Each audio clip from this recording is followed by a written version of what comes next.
let's go to the next video.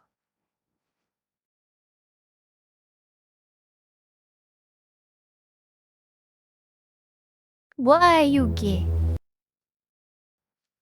And the utter horror of the sinking of La Bourgogne. Bourgogne. Wikipedia, RMS Titanic sunk in the North. Why is talking about Titanic? I don't think it is about Titanic. No. Oh yeah. The utter horror of the sinking of La Bourgogne. Yeah, let's watch it. Women and children first. It's the catch cry of disaster. It has been for centuries. Women and Times children of peril at sea, first. it was Women and societies children vulnerable first. that had to be protected and whisked away to safety. But in 1898, the Bourgogne? world was shocked when an ocean liner sank, and women were literally beaten back away from the boats. The stories that ran in newspapers horrified the public, and they still do. A star. Pseudo brains. Foxy likes ocean stuff. Yeah, I like sinking ships. Yeah, I don't know why.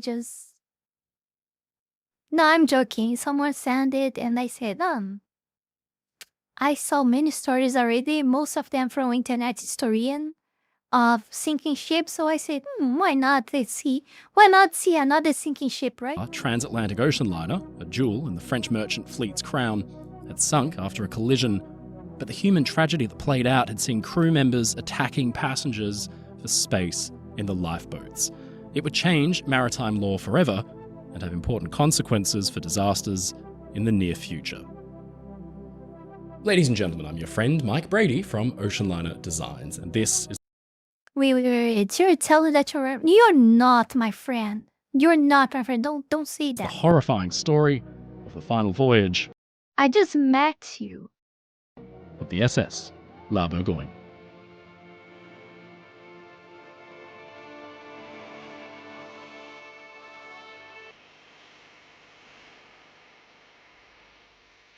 How dare you?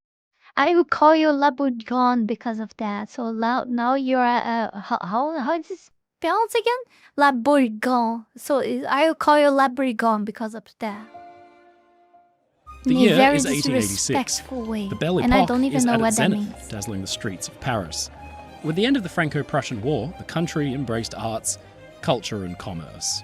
The elegant forms of Art Nouveau could be seen in the city's La advertisements and Bourgogne. architecture, while the fever of the poster craze of Fishermanie transformed the streets into galleries of colour and light. The nightlife in Paris was especially thrilling. Cabaret performances were held in the clubs, glittering temples like the acclaimed Moulin Rouge, where dancers kicked away doing the scandalous can-can. A newly prosperous middle class indulged in all the hedonistic pleasures that were once exclusively reserved for the elite. I may be sounding much ignorant saying now, but isn't the French that say ooh la la? Or am I crazy? I think it's the French, right?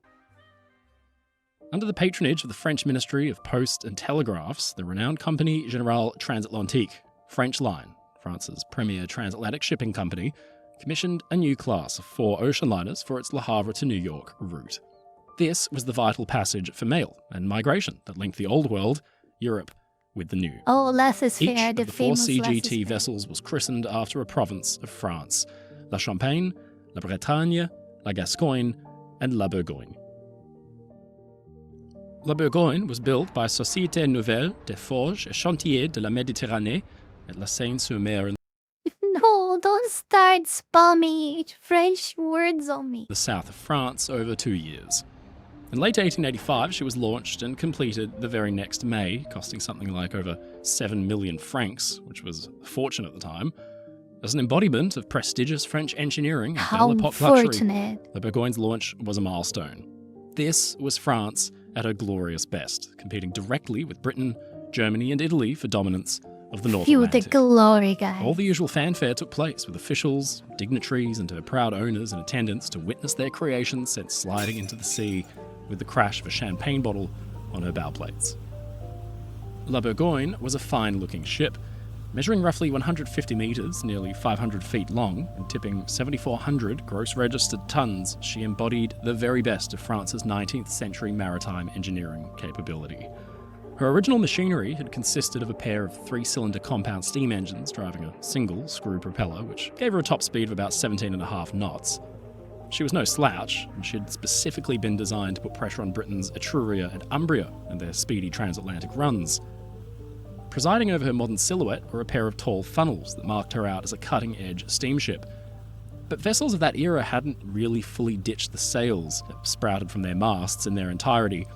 To squeeze a couple of extra knots out of her speed, La Bourgogne was rigged for sail on 4 metal masts which could be hoisted up and lowered thanks to steam winches. Her composite steel and iron hull could accommodate more than 1,200 passengers, with 225 in first, 72 in second, and up to 900 in basic accommodations in third class. Very crazy, like what the technology of the time could do with this, like, right? He probably was one of the most complex and marvelous things of the technology of that time. I don't know, I'm supposing. In keeping with the Belle Epoque craze, La Bourgogne's public rooms included a selection of impressive first-class lounges and saloons, lit from above during the day by skylight domes, and at night, the entire ship could be lit throughout with more than 600 electric bulbs.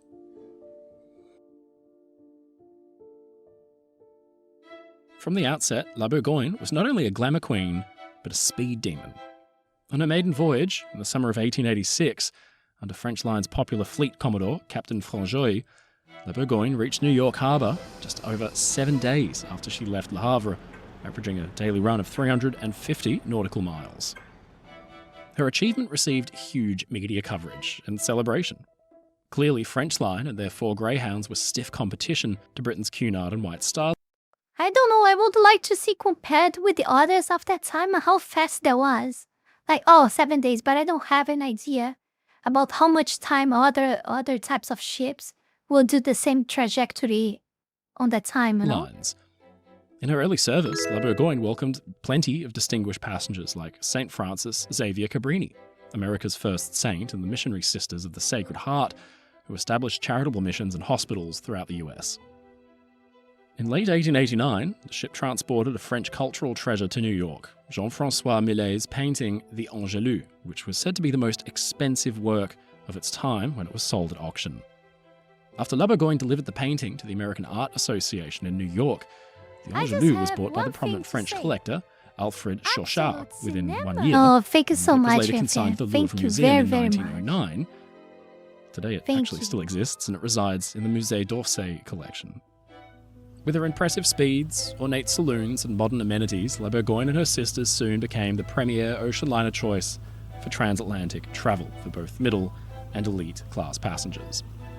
But she was doomed not to be a happy ship, and her career was riddled with drama and near misses with tragedy. She'd been designed with safety in mind. A double bottom protected her from below, while her hull had been split into watertight compartments by 11 bulkheads inside. Still, that's a lot of These safety machinery features there. would soon be tested. In early 1890, La Bourgogne collided with a British cargo steamship. Both vessels were soon quickly repaired, but it certainly wasn't the last collision that La Bourgogne would experience. 6 years later, off Le Havre, La Bourgogne hit the Tigre, a French steamer, in heavy fog. Again, it was only a light collision, but 3 weeks later, it happened again. At the mercy of dense New York fog, the liner was threading her way into the harbour within the Narrows, a half-mile off the Hamilton shore, when she struck an anchored British steamer. The collision opened up the smaller British ship's hull and she sank quickly. But fortunately, all of her crew were rescued, leaving only her masts and the tops of her funnel lamely protruding from above the water like some kind of sea castle. La Bourgogne herself sustained a 4.6 metre, 15-foot gash to her starboard bow above the waterline. It was pretty serious. US legal proceedings, including at the district court, examined the events from both perspectives of the ships involved, and the collision report found that fog was no less dense for either ship, and La Bourgogne was maintaining between 2 and 4 knots, which was the acceptable speed. The owner of the British ship, the Atlas Line, Yeah, I will talk exactly about that. Like, since it's a so fast travel ship, like the speed itself would be against it. Like, it made it collide with something before they could realize. was looking for compensation. They filed a $400,000 lawsuit against French Line, but by August, the Maritime Court of Cherbourg in France exonerated the skipper of La Bourgogne, Captain Deloncre, ruling the collision as a peril of the sea. This was a pattern that would soon continue. In July 1886, La Bourgogne rescued the crew of a German sailing ship that had sprung a leak. It was a heroic act sandwiched between bumbling. So it became a pattern that they would always collide with something at that point, doing the same trajectory, and they have no idea what is exactly it's what this guy's talking about, and they just nodded and accepted that this would keep happening until it just not do a not serious collision like this and do something potentially dangerous. By the way, probably what happened. Collisions and tragedy. But by the late 1890s, the ship was starting to show its age a little. The elements had taken their toll on her, so French Line decided it was time to rebuild their prized vessel. Renovations carried out across a year through 1897, when La Bourgogne underwent a sweeping refit in a French shipyard, transforming both her machinery and her layout. Her aging compound engines were ripped out and replaced with modern, quadruple expansion ones, giving her renewed power and a greater speed of 18 knots. Up on deck, La Bourgogne's profile was simplified, with her four masts reduced to just two, as at last wind power was dropped in favour of full steam propulsion. Below deck, her refurbishments were even more telling of the signs of the times. As North America enticed immigrants with the promise of the American dream, La Bourgogne's third-class capacity was dramatically expanded to accommodate up to 1,500. Now I know the reason. They want to accommodate more people. That's why they took off this steerage passengers. By the end of her refit, which means money, greedy. Yes, yeah, babe. Capitalism. The old liner was reborn. Nobody knew it yet, though. She didn't have very long left to live.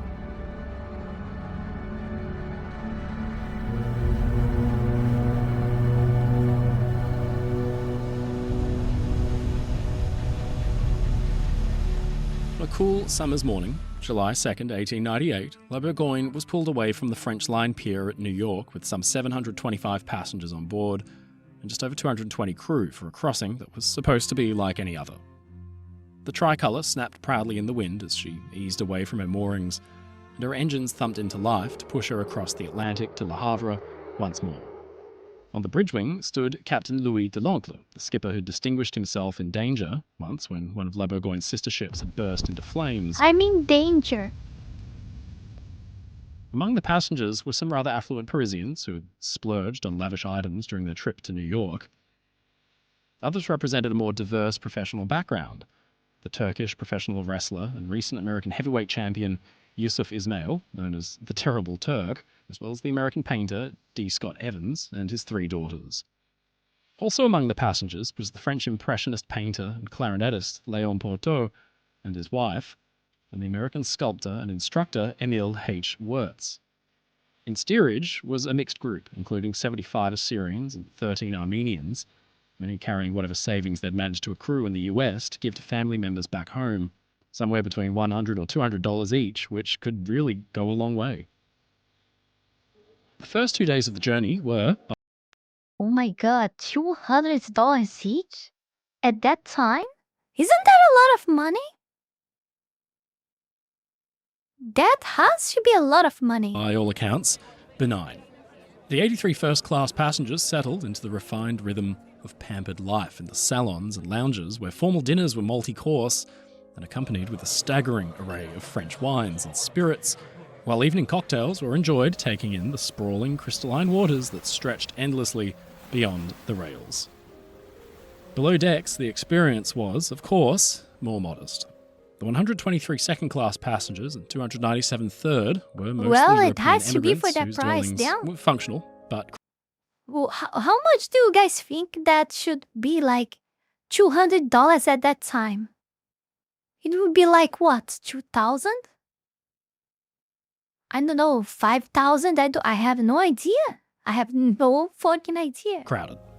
No matter though, those on board, returning to their families, were just relieved they were so close to home. Yeah, something like that, I guess. Following the usual North Atlantic route, La Bourgogne headed northeast after she'd cleared New York, tracing what mariners called the Great Circle Route, the shortest possible path that skirted the southern edge of the Grand Banks. favoured for its efficiency. think The it- Great I Circle think it route is- shaved I valuable think it time is off the Blade. crossing, Don't know. but it also carried ships into colder, fog-laden waters, where warm currents like the Gulf Stream converged with the cold breath of the Labrador Current. 2 days into the voyage, on July 4th, La Bourgogne was 60 miles off Sable Island, Nova Scotia, in waters where thick fog threaded across the water like smoke. Just before 5 a.m, the fog swelled to the thickness of cream. Visibility collapsed into a few uncertain meters, which would force most ships to slow their speed through the heavy damp and continuously sound their foghorns. Captain de l'Oncle kept La Bourgogne up to 15 knots. The ocean was dark and hauntingly quiet as fog swallowed up the sound of the outside world. A wall of mist enveloped the French liner in quiet solitude, but she was certainly not alone. Nearby, the British four-masted barque Cromartyshire edged through the fog at a steady 5 knots. The 1,462-ton cargo ship had slipped her moorings at Dunkirk with a cargo of coal bound for Philadelphia. From her forecastle, the seaman on lookout eyed the prowling fog banks with the chief officer, while on Cromartyshire's poop deck, Captain Oscar Henderson, his wife, and his third officer listened and sounded the foghorn every minute, a hollow moan that was instantly swallowed up by the roiling fog. Well, that sure is a Unable to hear dense the blare fog. of the nearby ship, Captain Louis de l'Oncle did not slow his own. La Bourgogne's engines thrummed as her hull knifed its way through the waters as normal. But soon, somewhere within that suffocating white, Captain de l'Oncle could just pick out the low mechanical rumble of a foghorn bleating a worried cry. He replied with his own ship's whistle. Some of the passengers on La Bourgogne stirred from the volley of sound and drifted out onto the promenade deck to lean against the railings, straining their necks to glean the silhouette of an oncoming ship. But nothing materialised. For a disquieting moment, the foghorns fell silent. Only the sound of the cold Atlantic waters slapping against the hull and the rumble of the engines could be picked out. Then, without What the fuck? $200 back then is worth roughly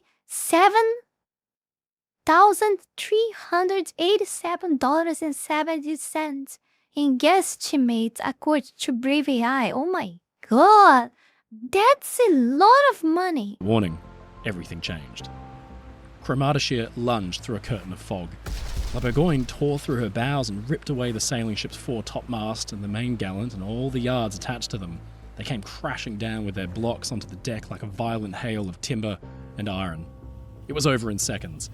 La Bourgogne steamed off into the fog at speed. It's over, it's The crew of over. Cromartyshire were left behind, enveloped once again in silence, with the ship at danger of sinking in just minutes. They immediately sprang into work once they got over their shock and began shoring their vessel up. Aboard La Bourgogne, though, passengers and crew apparently hardly noticed it. For all the speed and violence of the impact, the actual shock of it had been slight.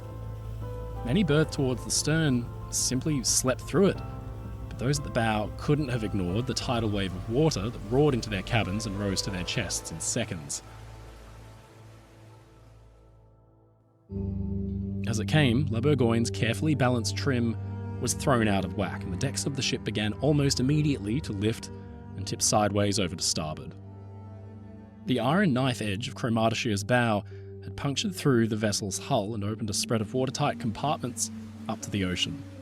A barrage of seawater began to flood La Bourgogne's hull with enormous damn. force.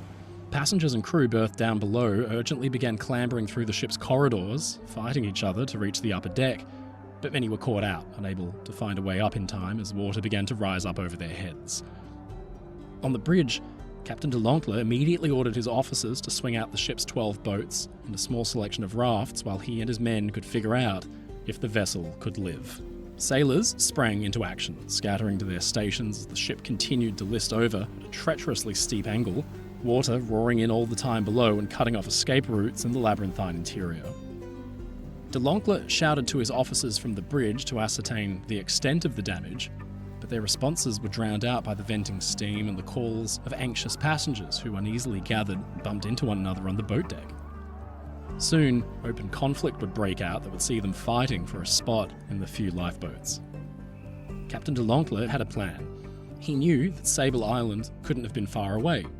He rang down for full steam, If he could run his wounded ship onward, she could beach and be stopped from sinking. 8 awful minutes passed as La Bourgogne settled awkwardly onto her side. Then, 4th Engineer Les burst onto the bridge, breathless. His report was damning. The stokers had watched wide-eyed as water surged into the boiler rooms, and running the pumps was hopeless. The men evacuated as the water put the ship's furnaces out. Then the chief engineer had blasted his whistle in warning as it began to pour into the engine room. The watertight doors had been shut, but clearly the hull was opened around the doors too, because it seemed to have no effect. The stokers and the engineers rushed to save themselves, but even then the speed of the flooding was terrifying. Maybe as many as 15 of them were caught out by it and drowned where they'd just been working. Wow, that was a hell of a collision then. Oh my god. To fuel everything so fast like that? The engine room was abandoned. Without steam, she couldn't hope to race for Sable Island. Captain de l'Oncle clenched his jaw and he knew in an instant of quick calculation that his ship was doomed. Officers and other crew members shouted orders in French and English for passengers to remain calm, but their voices were lost to the ruckus as boat chains were smashed off, the covers ripped open and... Well, at least he got very close to the island, so we'll make the rescue faster and more easier, I guess? I don't know, hopefully. davits hauled out. But yeah, definitely all the fog doesn't help then. Lifeboats swung waywardly, whacking the sides of the ship with a sickening thud. The boats began to slowly fill, but it was anything but orderly. One boat with 40 women refused to be released from its davits. Some crew furiously cut the rope falls, but then the ship careened like an angry bull and the boat broke loose, launching all the women into the water 3 stories below. From Cromartyshire, Captain Henderson watched red sparks blaze as La Bourgogne's crew fired off rockets that burst and arced through the pallid morning light. Mournful whistle blasts carried across the water, insistent but oddly pitched as the ship's steam died, a clear cry for help and a portent of desperation. But Captain Henderson didn't yet know if his own ship was lost or not. No. From his vantage point, the damage looked severe. The whole section of Cromartyshire's bow was torn away and his men were still checking below to see if the flooding was hopeless and they needed to abandon ship. He had his own wife and children to worry about. For the time being, Henderson and his men were utterly preoccupied. But just across the foggy water, hundreds were fighting for survival, and many of them were losing the fight. Aboard La Bourgogne, 29-year-old Swede Fred Niffler was travelling with 14 of his friends and countrymen for a visit back home. He had woken early like he always did at 5 a.m. and went for his morning stroll, only to be taken aback by the sight of splinters and shattered iron spread across the deck.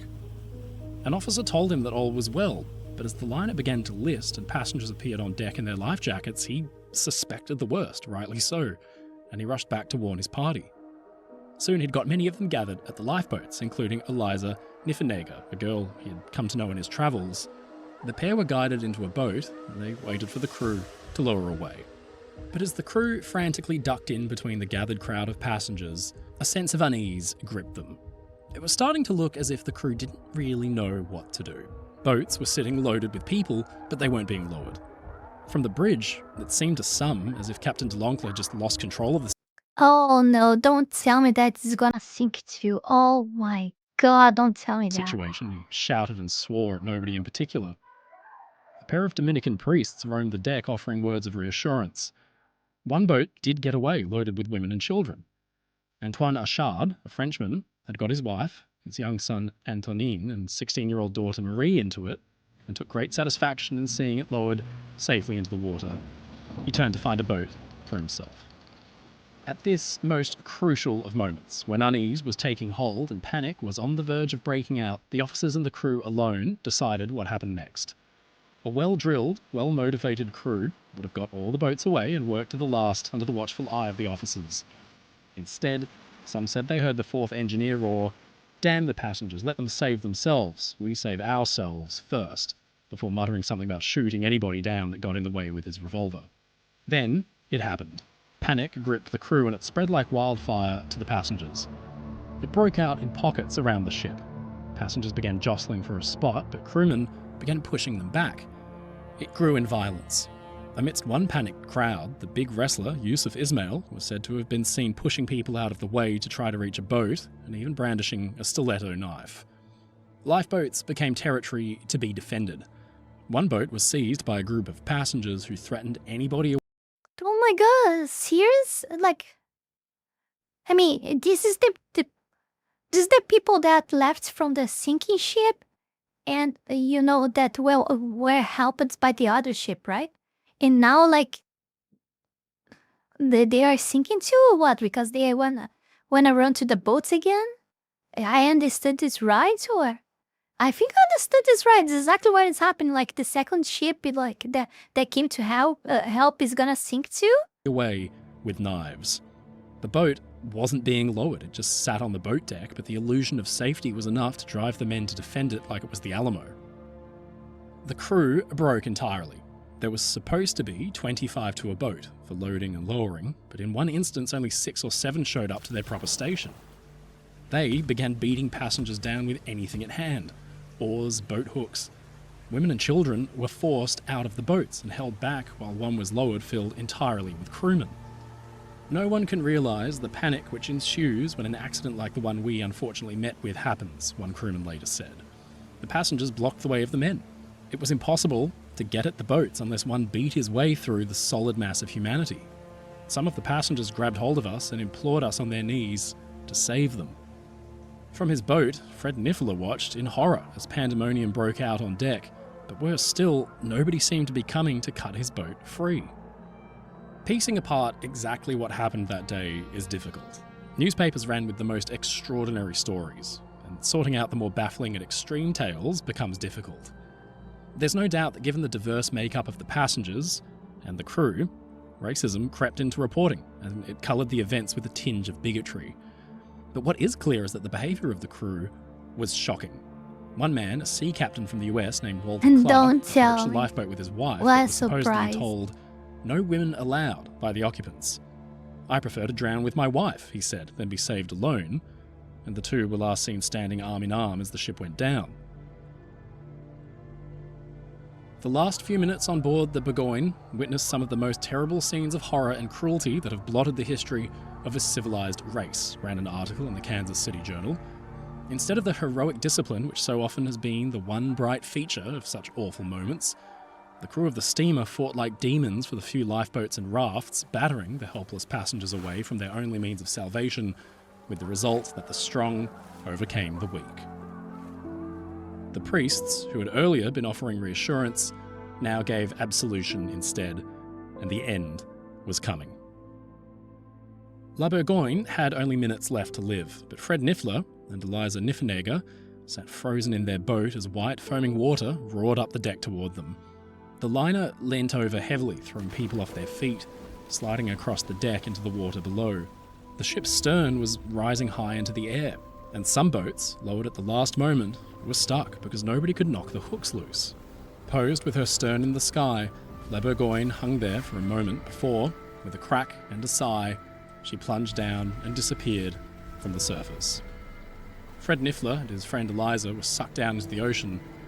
They'd made it to that lifeboat, but it was never launched. Fred was the only survivor. Eliza and the others were never seen again. All around, people called for help from the waves, but it was the women who suffered worst of all. Weighed down by their layers of sodden clothes and weak with exhaustion, they simply disappeared beneath the surface. Some had been subjected to a horrific sight. As the ship went down, her funnels collapsed, and one clipped a boat and cleaved it in half. The French passenger, Antoine Archard, had seen to it that his wife and their children, Antonine and Marie, all got into that boat safely, but then they were struck by a funnel as it came down. The boat was smashed to kindling, the occupants were crushed or flung out, and in what was described as the most blood-curdling sight many survivors ever saw, Mrs. Archard was cut nearly in half by the funnel's guide wires. Marie and Antonine were lost, along with the rest. Fred Niffler Yeah, it was definitely, then it was like 2 ships really, right? Yeah, exactly how I understood. fought for the surface and found a raft with a handful of people perched on top, but they were soon thrown off by the waves. When the raft righted itself, he clambered on, but he was appalled to see other boats and rafts full of men beating at people in the water with their oars and boat hooks if they tried to grab on. One woman held onto a line trailing in the water. Seeing her clinging to the lifeboat like a dead weight, a sailor unsheathed his knife and cut her loose. Niffler saw another passenger, an American man, beaten over the head until he let go and drifted away. 30 minutes later, as the screams of those in the water had largely died out, the fog slowly receded, revealing the Cromartyshire off in the distance. The bark's crew were met with a horrifying sight of their own. Hundreds of bodies bobbed in the water, rising and falling with each wave. Some still clung to scattered debris in a final, desperate grasp for survival. Captain Henderson balked at the scene and he ordered his ship's lifeboats to be lowered at once. La Bourgogne had been carrying 506 passengers and crew, but in the end, only 163 were pulled from the water, or from the lifeboats. Just one woman, Victoire Lacasse, has survived. She was one of around 200 women who had boarded the ship days earlier, but nearly half of La Bourgogne's crew survived. Only 1 in 10 of her passengers made it off. Not a single one of the 44 children on board were rescued. All children died.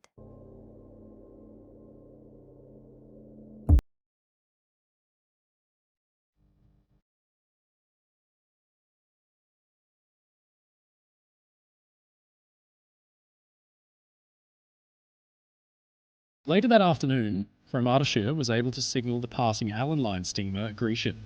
The survivors were transferred to the bigger steamer and each received medical aid from the ship's doctor.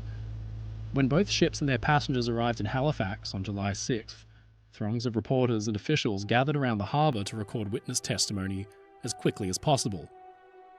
What they heard absolutely shocked them, and as telegraphs and newspaper officers chatted, it shocked the entire globe as well. The reporting was unrelenting, voyeuristic. One passenger reported seeing a woman's throat cut while she was on the lifeboat just so she could be tossed over and lighten the vessel's load. Men had held women and children aside. What?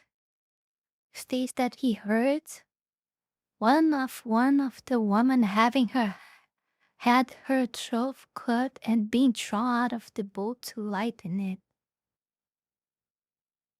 He could not confirm it, as one boat was launched and pushed the woman and children aside, and the captain threatened to fire on them if they did not desist.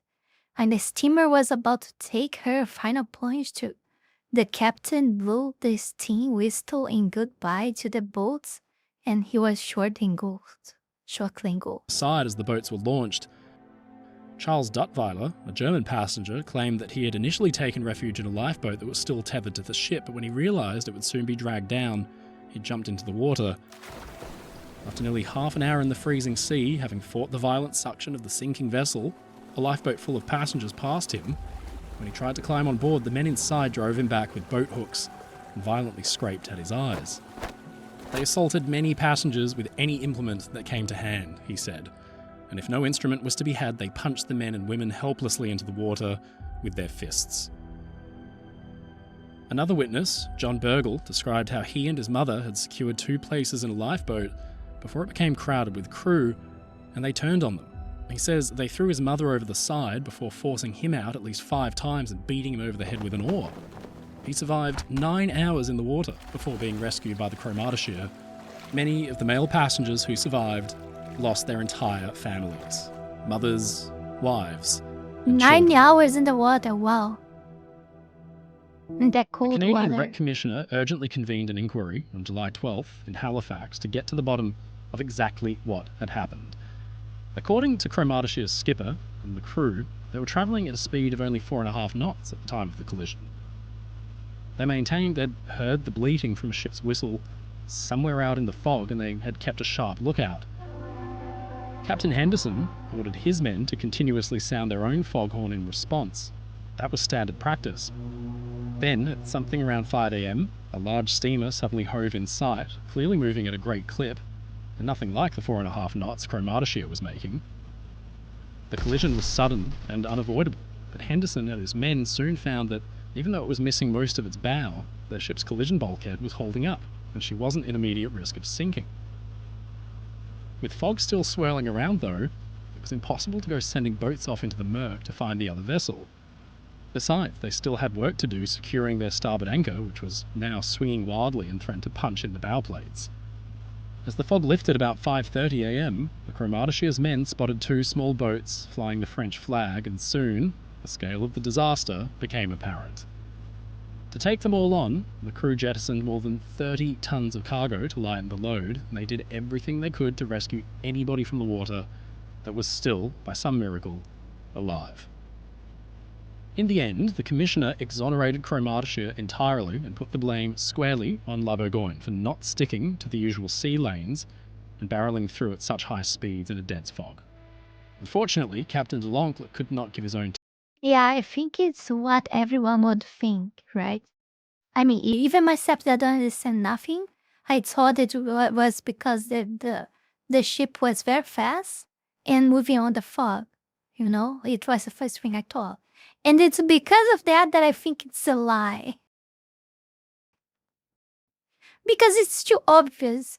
If it's that obvious, even for me, it's probably because it's the best excuse ever that they could find. So I kinda of, though I don't have any proof or anything, but I kinda don't trust this. I don't know, it's just a feeling. I don't trust this. testimony because he and his senior officers had died with their ship. But clearly, the nature of the damage indicated that La Bourgogne had been going at great speed. What the Canadian inquiry didn't touch on was the conduct Numbing of La cookies and Bourgogne's watching the officers and crew catastrophe. during the sinking. For their part, La Bourgogne's owners, the French line, fought against allegations of misconduct and cowardice. They disagreed with reports of their sailors threatening passengers with knives, suggesting those that had really Is been it part passengers right to keep themselves. banging your A heads British like you're... inquiry found the I'm French ship good. to I'm blame. good. I'm The sorry. French, My mother's predictably, crazy. blamed the British, I'm Cromartshire. perfectly fine. It was an ugly business, and a dazzling array of lawsuits hit the courts as furious passengers sought to retrieve damages from French line. Some of the rulings that came out of these are downright baffling. One woman was awarded damages by a French court for losing her husband before the decision was reversed, since the general attitude in France had been that de l'Oncle and La Bourgogne could not have been at fault for the incident, so the ship's owners were cleared. A US District Court judge ruled that because the ship had been carrying a sufficient number of lifeboats, that the French owner's liability should be limited, and that, as for La Bourgogne's speed, even though, quote, it must be found that the ship was in fault for failure to reduce her speed to a point of safety or to one at which such a collision might have been avoided, that it is held by the court that there is no evidence of negligence in this regard which can be attached to the owners of the vessel. There can be no recovery, ruled Judge Townsend. Under the general maritime law for damages for negligence resulting in death on the high seas, therefore the petitioner is not liable for claims for loss of life, and the petition of the company is granted. Judge John F. Dillon, who had actually lost his wife in the sinking, I always was take asked their to take a asses out part of in it. proceedings. He replied, What I a engaged in no surprise. litigation in this matter. I gave it up in disgust long ago. No matter if 100 courts or men should say that there was no culpability attaching to the company for the loss of that ship, I should know that there was.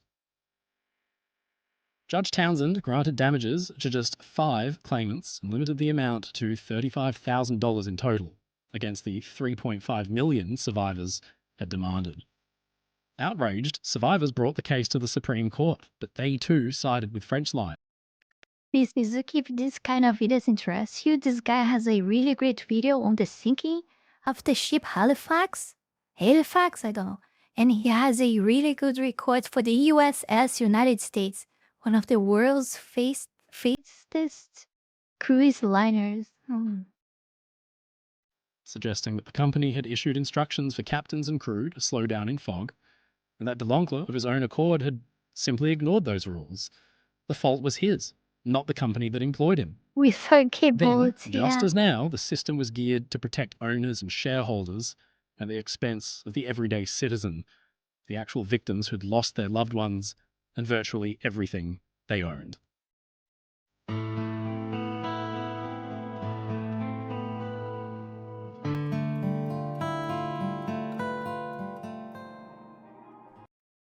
All that's gotta do for all these people die is just probably might have been more, but probably one person that haven't done the job correctly. It just take one single person to everything fall apart. It's incredible. Lawsuits carried on for years, and for the next decade, French Line waved away the mounting accusations from survivors against their officers and crew, insisting they'd upheld their duties.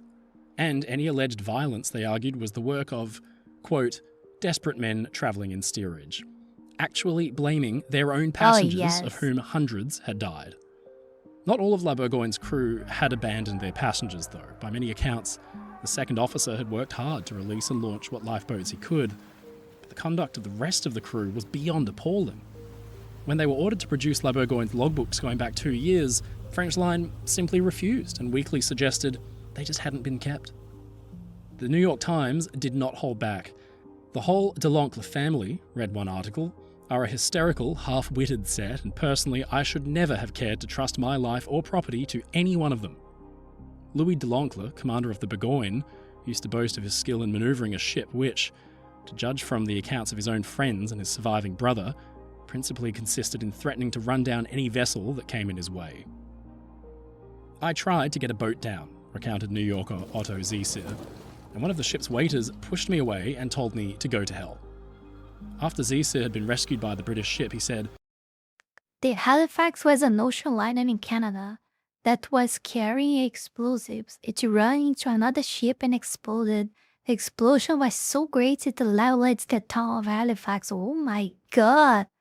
the captain of the Crow Martyshire called for volunteers, but not one of the Frenchmen would volunteer to go out at first, and the crew of the sailing ship had to go out.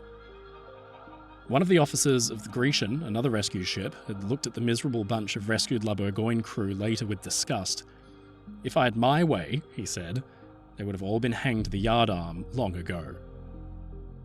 Probably the most agonising, frustrating aspect of the whole La Bourgogne saga is that there's really no closure. There's no way to tie the story up in a satisfying way. Life simply continued on as normal.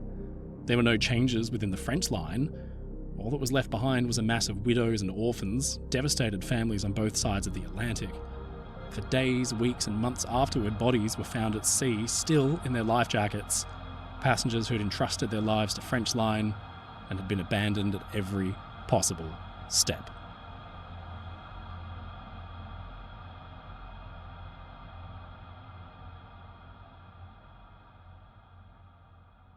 Oh.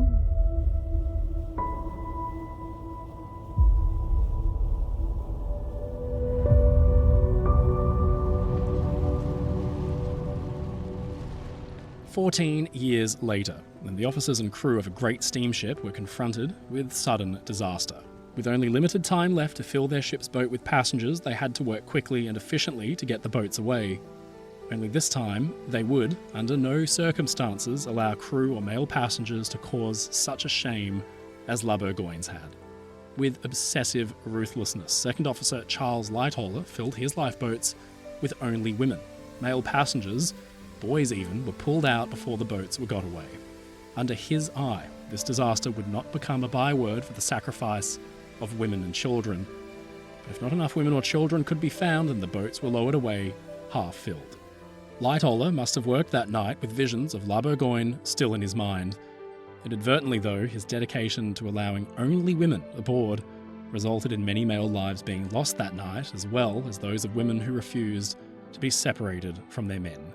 That ship was, of course, the RMS Titanic, and the La Bourgogne had, Titanic, in a yeah. roundabout way, claimed its last victims. Hello, Jar. Oh well. Well, I prefer to stay on Earth. I don't like flying.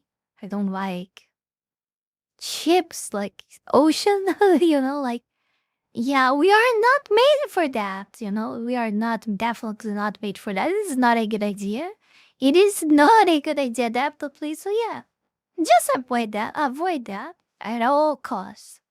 If you don't have to, don't do that. And even if you have, try to see your options to see if you really, really doesn't have any other options to reach that place that it's not through Earth, Yeah, I know for many times you don't have options and you just gotta get an airplane somewhere.